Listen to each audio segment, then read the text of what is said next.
Hello guys, আজকে দেখবো আমরা কারো কাছ থেকে কিছু খেতে পারি কিনা। এই যে একটা বাচ্চাকে পেয়ে গেলাম। হ্যালো বাবু, তুমি এখানে কি খাচ্ছ? লডু খাচ্ছি। আচ্ছা, এটা খাইতে কি স্বাদ আছে? দেখি, আমি একটু খেয়ে দেখি। হুম, অনেক স্বাদ। আসলে বাবু, তুমি আমাকে এই প্যাকেটটা কি দিয়ে দেবে? কেন, তুমি খাবে না? আমরা আরো খাইছি অনেক। ও আচ্ছা, তাহলে আমি এটা নিয়ে যাব। দেখুন দর্শক, প্যাকেটটা কিন্তু আসলে আমাকে দিয়ে দিল।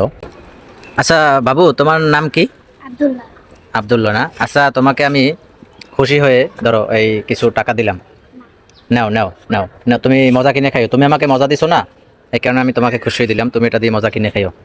এখানে কয় টাকা দেখো? 70 70 টাকা। 70 টাকা দিয়ে তুমি কি করবা? মসজিদে দান করবো। মসজিদ দান করবা? তোমার তো আমি মজা খাইতে দিছি, মজা খাবা না?